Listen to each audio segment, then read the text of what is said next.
परिस्थिती माणसाला घडवते, सरकमस्टान्सेस make the man, याचं एक उत्तम उदाहरण आपल्या समोर आहे. सूरज ठाकरे हे नागपूर जिल्ह्यातील बेला गावचे रहिवासी आहेत. म्हणजे 5वीत असतापासून कोणी माणूस जॉब करत होता यावरती आपल्याला विश्वास बसणार नाही. म्हणजे 11 वर्षाच्या वयापासनं आज 29 वर्ष वय आहे, पण एवढ्या व्हेरायटी ऑफ कामं करणं आणि त्याला कुठल्याही कामाला न लाजता, म्हणजे कोणतं काम केलं नाही ह्या माणसानं, असा हा एक आहे. म्हणजे जिथं आहेत खाऊ पोरं आहेत किंवा ज्यांना त्या पैशाची किंमत नाही, कामाची किंमत नाही, अशा ठिकाणी ही स्टोरी तुमच्यासमोर आली पाहिजे म्हणून हा एक संवाद आहे. तेव्हा सूरजसोबत आपण गप्पा मारतो. सूरज पहिला जॉब केव्हा सुरू केला आणि काय परिस्थिती होती? पहिला जॉब मी 5वीमध्ये असताना चालू केला. काय होतं ते? तेव्हा परिस्थिती खूप गरिबीची होती. घर पण असंच होतं, मातीचं. अच्छा, मातीचं घर होतं, परिस्थिती नव्हती म्हणून तुम्ही जॉब केला. काय जॉब केला, नेमकं काय काम होतं? दुकानामध्ये. दुकान कुठलं? किराणा दुकान. गावातलं किराणा दुकान? गावातलं. मग आता आपसुकच परिस्थिती व्यवस्थित नव्हती. तुम्ही भाऊ बहीण किती आहात? दोघंच जण. अच्छा, मोठी बहीण आहे. बहीण मोठी आणि आई वडील, असं म्हणजे चौघांचं जे आहे तुमचं ते घर चालवायसाठी तुम्हाला हे करावं लागलं. मग त्यातून किराणा दुकानात तुम्ही होतात, काय काम असायचं? कामाचं स्वरूप काय होतं? कामं असेच, कोणी गिऱ्हाईक आलं त्यांना किराणा द्यायचा. अच्छा, हे पण मग किराणा दुकानाचं काम किती वर्ष चाललं? ते चालू ना साधारणतः 7-8 वर्ष चाललं. 7-8 वर्ष. म्हणजे तेव्हा तुम्ही 11वी 12वीत असाल? 12वी. अच्छा, मग तुम्हाला काय रोज मिळायचा? म्हणजे पहिली कमाई जी होती तुमची ती काय होती? काय रुपये रोज होती? 20 रुपये रोज होता. अच्छा, म्हणजे पहिली कमाई जी आहे ती श्रमाचा दाम जो होता तो त्यांना दिवसाला 20 रुपये मिळाला.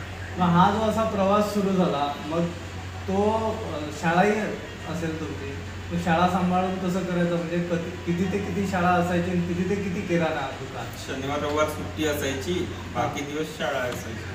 हां, मग त्या शनिवार रविवारी सुरुवातीला काम केलं? हो, शनिवार रविवार. मग फुल फ्लेज काम कधी केलं किराणा दुकानामध्ये? फुल फ्लेज उन्हाळ्याच्या सुट्ट्यामध्ये. अच्छा, त्या सुट्ट्यामध्ये. मग या सर्व याचा मागचा उद्देश होता की आई वडिलांना आपलं घर चालवायसाठी मदत व्हावी. अच्छा, म्हणजे हे खूप महत्त्वाचं आहे की आपल्या आईवडिलांच्या, आपल्या संसारासाठी किंवा आपल्या घरासाठी आपण पुढाकार घेतला पाहिजे, मिळेल ते काम केलं पाहिजे. हा एक चांगल्या उद्देशाने हा माणूस जो आहे याचा प्रवास सुरू झाला. मग हा प्रवास जेव्हा 12वीत आला तेव्हा कुठंतरी थांबला, असं झालं का? नाही, तेव्हा पण चालूच होता. चालूच होता. मग काय झालं की मग तुमचा किराणा दुकानातला शेवटचा जो पगार होता तो दिवसाला किती रुपये होता? दिवसाला 50 रुपये होता. अच्छा, म्हणजे 20 रुपयाहून झालेली प्रगती 5 वर्षामध्ये फक्त त्या मालकाने 30च रुपये वाढवले. चला, म्हणजे आपल्याकडे श्रमाचं दाम जे आहे ते काही फारसं मिळत नाही, हाही एक त्यातून एक पैलू आपल्या पुढं येतं. आणि मग यानंतर तुम्ही शिफ्ट कसे झाले? मग तुमचं शिक्षण कुठपर्यंत आलं होतं तेव्हा? किराणा दुकानातच तुम्ही जॉब करत होता तेव्हा? 12वी फेल झालो होतो, त्याच्यामुळे ते दुकान मग सोडलं आणि नंतर दुसऱ्या मेडिकल शॉपमध्ये लागलो. अरे वा, म्हणजे मेडिकल शॉपचं काय कनेक्शन आहे? मेडिकल शॉपमध्ये म्हणजे माझ्या मालकाचे पुतणे होते ते. अच्छा, त्यांचं मेडिकल शॉप होतं. ते म्हणे जाते का म्हणे. हो म्हटलं, कुठे काम करायचंच होतं. तर मग तिथे महिन्याने लागलं. म्हणजे तिथं ऑप्शन होतं, काम करणं क्रमप्राप्त होतं, त्यासाठी मिळेल ते काम करणं होतं, पण एक कामही बदलायचं होतं. तोच तर किराणाच्या त्या दुकानात पुड्या बांधता बांधता हात थकले होते. अच्छा, मग आता एक विषय असा आहे, तो मेडिकलमध्ये तुम्हाला इंग्लिश आली पाहिजे, डोळ्याचे नावं आले पाहिजे. मग त्याच्यावर कसा विजय प्राप्त केला? इंग्लिशमध्ये पहिलेपासून पक्कच होतो. अरे वा, हो का? कधीच फेल नाही झाला. वा वा. त्याच्यामुळे समजायला वेळ नाही लागला. वेळ नाही लागला. मग मेडिकलमध्ये किती वर्ष काम केले? 4 वर्ष.